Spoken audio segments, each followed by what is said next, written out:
Marami po ang nagulat ha. Pero ako at ang mga subscribers po ng Doy TV Sports hindi nagulat na si Justin Brownlee nakabalik. Surprise! Sports, well, ang ating pag-uusapan ha. Mga fake news na pinapakalat po ng iba't ibang vlogger na may kapalit na daw po si Brownlee. Wala pong katotohanan yan. Okay, yan na kagad ang panguna. Okay? At ano pang gusto natin pag-usapan? Ang preview po ha. Kasi nga po, dahil sila nanonood sa Doy TV Sports, sinabi ko na kagad, intro pa lang, hindi totoong may bagong import. No? Taliwas po yan sa mga ipinakalat ng mga fake news vloggers, no? Yung mga vloggers na laging meron silang clickbait, no? At mga chismoso, lalo na yung ginagamit yung source. Hindi.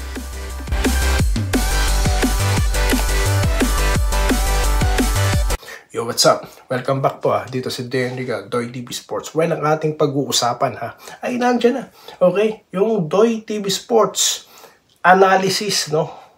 Paano tinalo ng Barangay Ginebra ang TNT, no? Sa Game 4. At mga pa-shoutout. Okay? Bago po yan. Kung di pa po kayo subscriber ng channel na ito, kayo na lang pong iniintay. 14,000 na po ang Doy TV Sports at baka po ilang araw lang 15,000 na.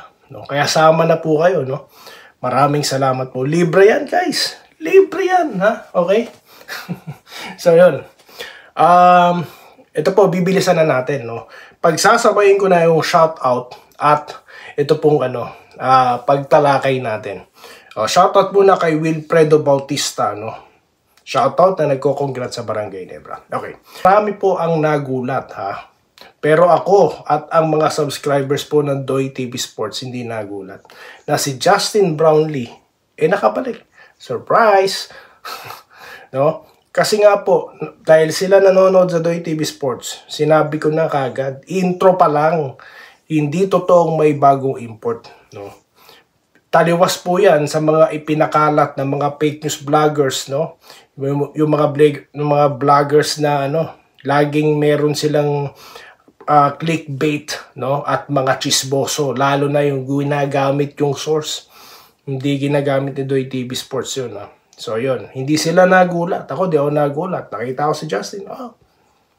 Nag-text nga kasi si Coach Tim ko, no? So yun. Okay? So ngayon, ang nangyari, dahil bumalik si Justin Brownlee, may 23 puntos po si Justin, no? Okay?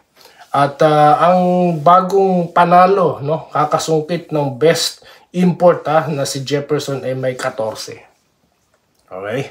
So, ngayon, si Malonzo sa locals is highest scorer na may 24. Okay? Career high yan dito sa finals ni Malonzo. Sa kabilang dako naman po, ito pong si Oftana Pogoy. Yan po yung mga inaasahang puputok, no? At si Reynang Batak, no, na may 13. Ngayon, tulad po ng sinabi ko, no, consistent tayo na talaga pong may advantage ang Ginebra, no?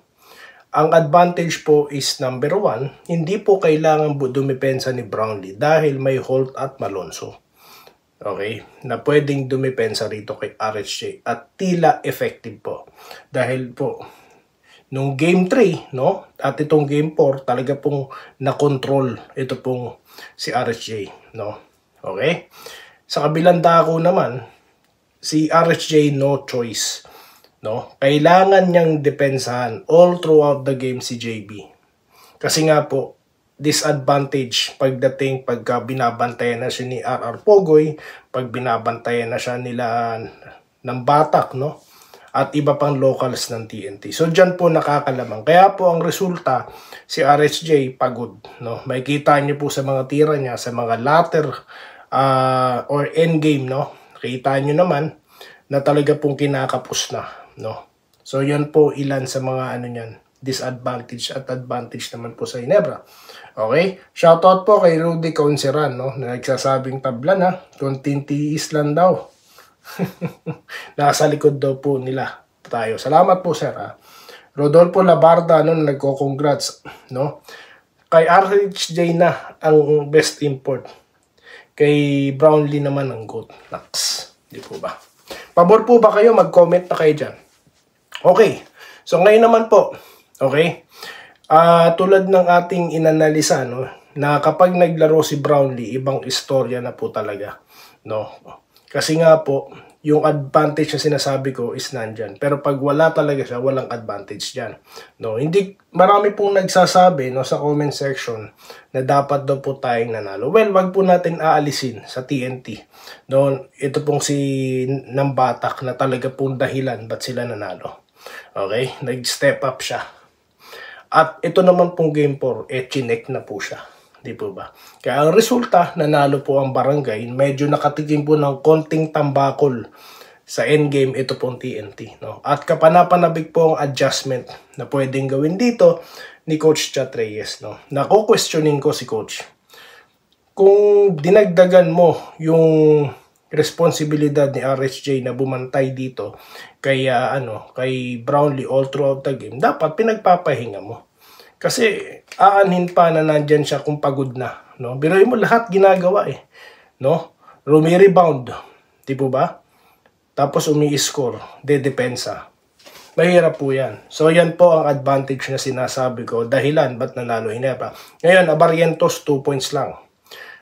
Di po tayo magtataka kasi nga po yung kuya-kuya, idol-idol. No? Sinasamantala siya pagdating sa depensa. Kaya nga sabi ko dito sa serie na ito, walang kuya-kuya, walang idol-idol. No? Dito tayo ha. So yun lang po muna. Shoutout na po tayo ha. Roberto Niesta na nag-hello ha. Na Ginebra, surprise naglaro si JB. Elmer Gamasan, partida pa, walang import ng game. Iba. Kundi pumasok tres ni na-check na po si Batak. Sabi ko sa nakaraan, si Nambatak, no? Kailangan siyang i-check, no? At yan na nga, na-check na siya, nalimitihan na. Ilan ang points siya last time? 20 plus, di po ba? Ayan, dito tayo.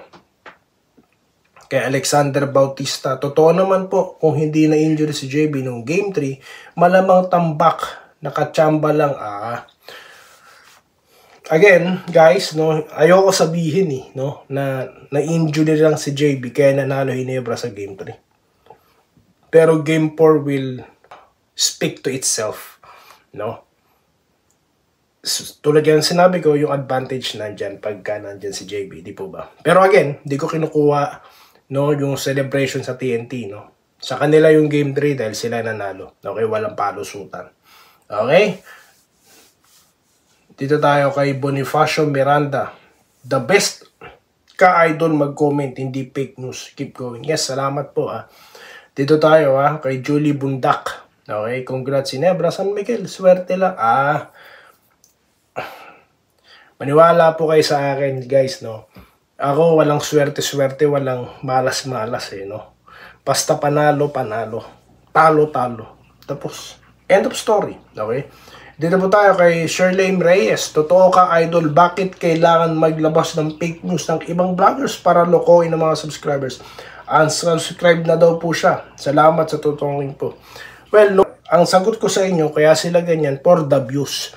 Yan ang tinatawag na for the views, for the content. No? Sa Doy TV, nakita nyo na. Thumbnail pa lang sinasabi ko na walang balita, walang update rather. Ganyan, may manood o wala akong pakialam. Basta bibigay ko sa inyo yung balitang tama lang. Crisanto Cesar, God bless Idol JB. Iba ka talaga. Josh Arquisa, Asartalo, Felix Anquiliano, ayan, shoutout Ito, sabi niya, magkano ba rep? Ayan na naman tayo no? Umiiyak na naman Ano may mga referee na naman na yan, no? Ano naman ba yung mga ganyan? Baguhin nyo na po, no? Wag po kayong gagaya, no? Sa mga puro na lang reklamo sa referee, no? Konting paul lang, magre-reklamo na. Ano ba yun? No? Ito po, Maria Salomero Brigado. Congrats daw po sa Ginebra. Bago po makakalimutan sila Irene Quillas, sila Joseph Pineda Ito po si Sir Archie Makirang, okay? Ito rin po si MC Derek, okay? At Elsa Estropegan, ayan, nagko-congrats, no? Salamat po. Floricel Wanya, Ginebra po siya noon hanggang ngayon. Ayan, Carlos Katiis. Bossing, sa iyo lang ako naniniwala, ikaw ay yung hindi fake news. Salamat po. Okay. May nakita rin po ako dito mga vloggers na may sariling vlogs, okay? Orly Magat na nag-good morning. Salamat po, sir. Ito po si RB Cast Sports. Gulat si Chat Reyes. Nagulat daw po si Chat Reyes. Okay. Ito po, Aristoni De Leon. Ayan. Good morning, Idol Doy. Ganda ng laro ng Ginebra. Maganda laro ng Ginebra sa Game 3 pero Cedric. Okay. Tagilid ang TNT dito dahil walang Castro ngayon. Halos kompleto Ginebra. JB, it's a prank. Kala nila di makakabalik. In a way, parang tinulungan ng mga fake news vlogger tuloy ang Ginebra. Hindi po ba? Dahil pinamalita nila O, ito na. May mga nakikita akong nilalabas nila Sila Bishop na kung sino-sino na, no?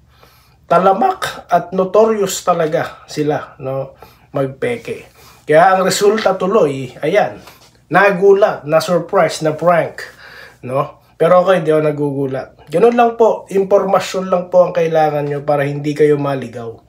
Ganyan po ang pinamamalita rito ni Doy TV Sports. Yun lamang po guys at maraming salamat, no? Biruin nyo, napaka-organic natin.